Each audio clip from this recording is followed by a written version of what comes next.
नमस्कार दोस्तों, मैं श्री दीपचंद चौधरी महाविद्यालय से एसपी सिंह आज आप लोगों को बीए तृतीय वर्ष के हिंदी साहित्य की कक्षा में हिंदी साहित्य द्वितीय प्रश्न पत्र के अंतर्गत क्रोचे का अभिव्यंजनावाद के बारे में अवगत कराऊंगा। आप लोग ध्यान से पढ़िएगा और समझिएगा, ठीक है। क्रोचे का अभिव्यंजनावाद परीक्षा की दृष्टि से बहुत ही उपयोगी है, इसलिए आप लोग इसको ध्यान पूर्वक पढ़िएगा। यह परीक्षा की दृष्टि से बहुत ही महत्वपूर्ण है, ठीक है। अब आप लोग क्रोचे का अभिव्यंजनावाद पढ़ने से पहले हम अभिव्यंजनावाद के शब्द के बारे में चर्चा कर लेते हैं। अभिव्यंजनावाद अभि और व्यंजनावाद दो शब्दों से मिलकर बना। अभि मतलब होता है चारों ओर और व्यंजना मतलब होता है व्यंग या ध्वनि, अभिव्यक्त करना, व्यंजित करना, गुंजित करना, ठीक। जो चारों ओर गुंजित करे, जो ब्रह्मांड में चारों ओर तत्व के रूप में गुंजित करे, वही अभिव्यंजनावाद है। वो किसी भी रूप में हो सकता है, ठीक है। ये संक्षिप्त परिभाषा थी। अब आप लोगों को अच्छी तरह से परिभाषा मैं बताने जा रहा हूँ विस्तृत रूप में, आप लोग ध्यान से सुनिएगा, ठीक। अब क्रोचे का जो अभिव्यंजनावाद है, क्रोचे का अभिव्यंजनावाद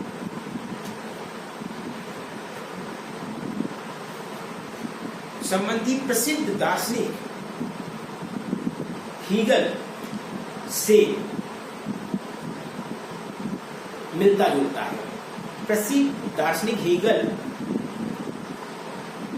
के आधार पर क्रोचे ने इस सिद्धांत को दिया है। प्रसिद्ध दार्शनिक हीगल ने इस सिद्धांत के तीन रूप माने। कौन कौन से?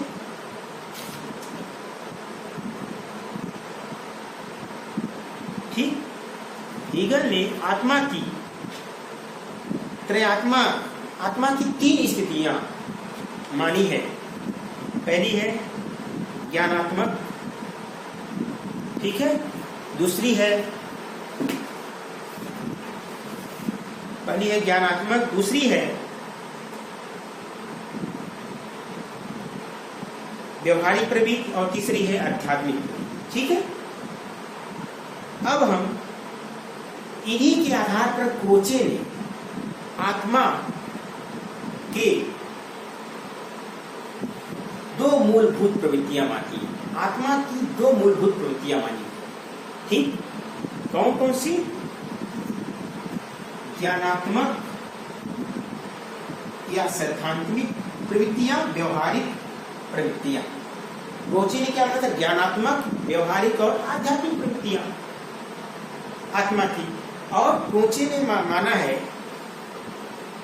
दो, हीगल ने माना था तीन, ज्ञानात्मक, व्यवहारिक, आध्यात्मिक। क्रोचे ने ज्ञानात्मक या सैद्धांतिक प्रवृत्तियां और व्यवहारिक प्रवृत्तियां, ठीक।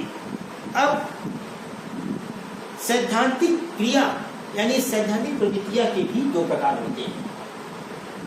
सहजानुभूति या अंतःप्रज्ञात्मक क्रिया, ठीक। दूसरा तार्किक क्रिया, ठीक। अब व्यवहारिक क्रिया के भी दो प्रकार होते हैं। क्रोचे ने व्यवहारिक क्रिया के भी दो प्रकार बताए हैं, आर्थिक क्रिया और नैतिक क्रिया, ठीक। अब हम क्रोचे की कला विषयक अवधारणा की आधारशिला सहजानुभूति या अंतःप्रज्ञा और अभिव्यंजना का नित्य संबंध होता है, नित्य पारस्परिक संबंध होता है, ठीक। इसलिए अंतःप्रज्ञा की व्याख्या करना उचित होगा, ठीक। अंतःप्रज्ञा किसी वस्तु की सत्ता का ज्ञान, किसी वस्तु की सत्ता का ज्ञान प्रमाण से होता है। ये प्रमाण 3 प्रकार के होते हैं, प्रत्यक्ष प्रमाण, अनुमान प्रमाण और शब्द प्रमाण। ठीक, वैज्ञानिक प्रत्यक्ष और अनुमान द्वारा प्राप्त ज्ञान को ही स्वीकार करते हैं, किंतु दार्शनिक केवल दृश्य जगत तक ही सीमित नहीं रहता। परम तत्व या चरम सत्य की खोज करते करते वह अदृश्य में विचरण करने लगता है। जो दार्शनिक होता है वह परम तत्व या चरम सत्य की खोज करते करते वह अदृश्य में विचरण होने लगता है या अदृश्य में विचरण करने लगता है, घूमने लगता है। ठीक, आत्मा परमात्मा जैसे सूक्ष्म पदार्थों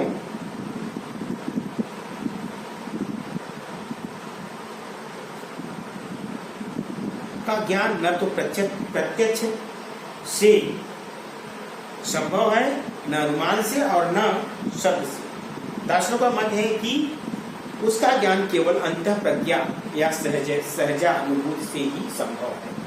ठीक, अंतः प्रज्ञा ही वह साधन है जिसके प्रकाश में अदृश्य भी दृश्यमान हो जाता है, अव्यक्त भी व्यक्त बन जाता है, अरूप भी रूप ग्रहण कर लेता है। यह एक प्रकार की आत्मिक अनुभूति है जो सहसा स्फुरित हो उठती है। ठीक, जो सहसा अचानक अंकुरित हो उठती है। ठीक है, आगे चलते हैं। कवि की अंतर प्रज्ञा ही काव्य में रूपायित होती है। कलाकार की कला भी अंतः प्रज्ञा की अभिव्यक्ति है। इस प्रकार आत्मा की अनुभूति के आधार पर कवि, कलाकार, दार्शनिक और योगी अंतः प्रज्ञा की सत्ता का उद्घोष करते हैं, जय जयकार करते हैं। अंतः प्रज्ञा और अभिव्यंजना का नित्य संबंध होता है। अंतः प्रज्ञा एक प्रकार का आंतरिक ज्ञान या अनुभूति है जो स्वयं प्रकाशमान है। उसके लिए किसी अन्य साधन की अपेक्षा नहीं होती।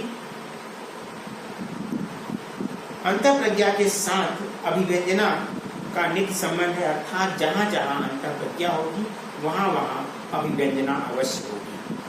ठीक, क्रोचे का विचार है कि असंभव है कि हम किसी बात को जाने और अभिव्यक्त न कर सके, अथवा जिसकी अभिव्यक्ति करें उसे जाने नहीं। अभिप्राय है कि अंतः प्रज्ञा के साथ अभिव्यंजना अनिवार्य रूप से लगी हुई है। क्रोचे ने अभिव्यंजना शब्द का प्रयोग व्यापक अर्थ में किया है, अर्थात वह मात्रिक शब्द ही नहीं, अभिव्यंजना का ही बोधक नहीं, बल्कि रेखा,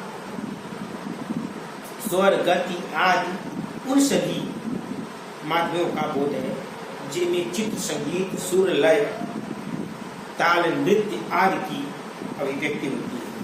ठीक है, अब प्रत्येक अंतः प्रज्ञा कला है। अंतः प्रज्ञा और अभिव्यंजना को भेद रहित बताने के पश्चात क्रोचे ने कला के साथ भी उसका संबंध बताया है। वे कहते हैं कि जिस प्रकार अंतः प्रज्ञा और अभिव्यंजना में कोई भेद नहीं होता है, ठीक उसी प्रकार अंतः प्रज्ञा और कला में कोई भेद नहीं होता है, अर्थात कोई अंतर नहीं होता है। ठीक, अर्थात प्रत्येक अंतः प्रज्ञा कला है और प्रत्येक कला अंतः प्रज्ञा है, या प्रत्येक कला सहजानुभूति या अंतः प्रज्ञा है और प्रत्येक सहजानुभूति कला है और प्रत्येक कला एक सहजानुभूति या अंतः प्रज्ञा है। ठीक है, कला की सृष्टि आंतरिक होती है। क्रोचे का विचार है कि कला की सृष्टि तथा सिद्धि कलाकार के भीतर होती है, बाहर नहीं होती है। ठीक, कला की अखंडता। क्रोचे का मत है कि कोई भी काव्य, चित्र या मूर्ति अपने पूर्ण, अखंड, अव्यक्त रूप में कवि के मन, हृदय में स्फुरित होती है और उस स्फुरण में, उस अंकुरण में ही वह अभिव्यंजना या कलात्मक का रूप, स्वरूप ग्रहण कर लेता है। ठीक, उसके विचार से कलाकृति की विभिन्न तत्वों अथवा विभिन्न अंगों के रूप में विश्लेषण करना सर्वथा अनुचित होगा। ठीक, इसी प्रकार काव्य के संबंध में क्रोचे की अवधारणा है कि यदि हम किसी काव्य का विश्लेषण करके उसे खंड के रूप में देखना चाहें तो उसकी सौंदर्यानुभूति में बाधा उपस्थित होती है। इसलिए क्रोचे ने अभिव्यंजना में काल व्यापार के लिए किसी भी कलाकृति की अखंडता को प्रमुख माना है। किसी भी कलाकृति की अखंडता को प्रमुख माना है।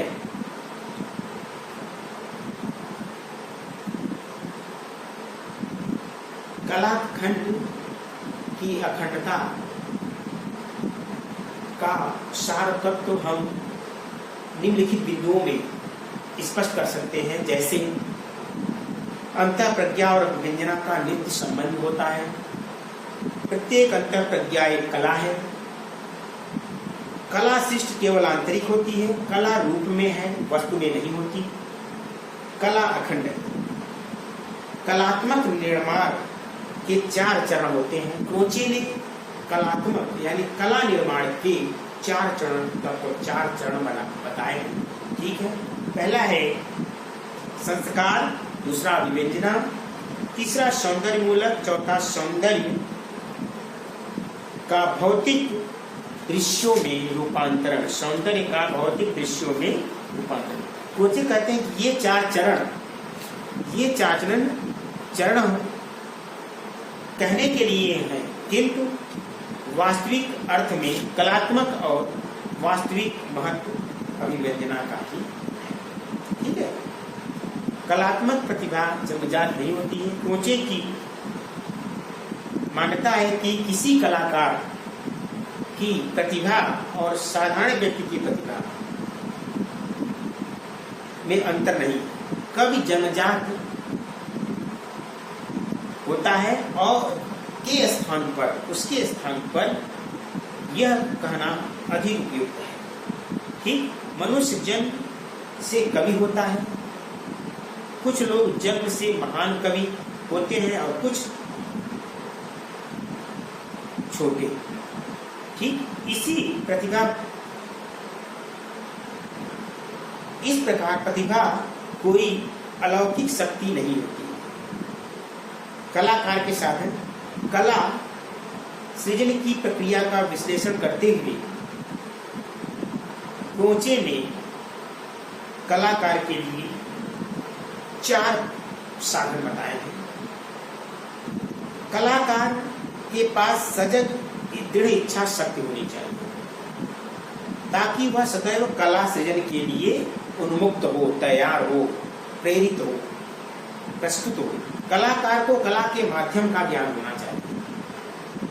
यदि उसे विभिन्न साधनों या अनेक प्रकार के साधनों के उपयोग का ज्ञान हो और अभ्यास नहीं तो कला के सृष्टि में बाधा उपस्थित हो जाती है। कला सृजन के आरंभ में कला के लिए चिंतन आवश्यक है। जब कलाकार को अचानक किसी कलात्मक विचार की अनुभूति होती है तो उसे अभिव्यक्त करने के लिए प्रयत्नशील होता है और अभिव्यक्त करने का प्रयत्न करते हुए अचानक उसका चिंतन द्वार खुल जाता है और उसे कला संबंधी आनंद की अनुभूति होने लगती है और वह अपने विचारों की अनुभूतियों को प्रस्तुत करने के लिए तैयार हो जाता है। ठीक, अब कला की उपयोगिता एवं नैतिकता का प्रश्न क्रोचे ने स्पष्ट किया है कि कला की उपयोगिता और नैतिकता से ही नहीं बल्कि सभी व्यवहारिक मूल्यों से भी निरपेक्ष और स्वतंत्र है। कलाकार तो पराधीन है, उपयोगिता और अनुपयोगिता का प्रश्न वह हल कर ही नहीं सकता। वह वस्तु का चयन तो स्वयं करता ही नहीं, वस्तु तो उसकी अंतः प्रज्ञा में जाने कब, किधर से और कैसे स्फुरित या अंकुरित हो जाती है। इसलिए इसमें न उसका श्रेय और न उसका अश्रेय होता है। ठीक है। कला की वैयक्तिकता, अंतः प्रज्ञा नितांत वैयक्तिक होती है। ठीक। इसलिए कला भी नितांत वैयक्तिक वस्तु है। क्रोचे ने कला की जो मुख्य विशेषताएं बताई है वह मैं आपको बता दूं। ठीक। पहला, क्रोचे द्वारा प्रतिपादित कला के विचारों को निम्न प्रकार से प्रस्तुत किया है। जो पहला प्रकार है वह है अंतःप्रज्ञा, अभिव्यंजना और कला एक ही है। कला आत्मिक क्रिया है, अतः पूर्णतः आंतरिक है। कला केवल रूप है, वस्तु नहीं। कला अखंड है तथा उसका विभाजन संभव नहीं। कलाकार और सहृदय की प्रतिभा में गुणात्मक भेद नहीं होता, मात्रात्मक भेद होता है। कला की उत्पत्ति कलाकार की इच्छा पर आश्रित नहीं होती, वह स्वयं अंकुरित स्फुरित होती है। कला का कोई प्रयोजन व उद्देश्य नहीं होता। कला के संबंध में नैतिकता या उपयुक्तता का प्रश्न निरर्थक है कि कला, ठीक, ये प्रश्न करना निरर्थक होता है। कला के संबंध में नैतिकता या उपयुक्तता का प्रश्न निरर्थक होता है। कला वैयक्तिक एवं उसका सर्जन तथा आस्वादन वैयक्तिक स्तर पर होता है। क्रोचे का अभिव्यंजनावाद मूलतः दार्शनिक सिद्धांत है। अपने उलझे हुए विचारों के कारण यह मत कला के व्याख्याकारों की ओर अधिक उलझा देता है। इसी कारण विद्वानों ने क्रोचे के अभिव्यंजनावाद की बहुत ही आलोचना की है। ठीक।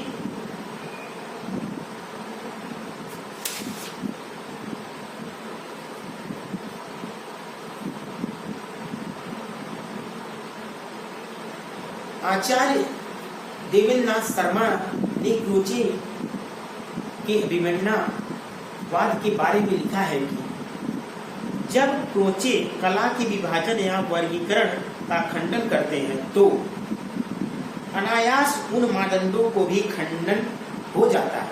उन मानदंडों का भी खंडन अनायास हो जाता है जो कला के विवेचन और मूल्यांकन के लिए ही नहीं बल्कि बोध और आस्वाद के लिए भी उपयोगी है। विभाजन या वर्गीकरण कर से किसी भी वस्तु को समझने में आसानी होती है, सहायता मिलती है। विभाजन या वर्गीकरण वही है जो या तो निरुपयोगी है या बाल की खाल निकालता हो, अर्थात जिसकी कोई व्यवहारिक उपाय देता न हो। ठीक है। अब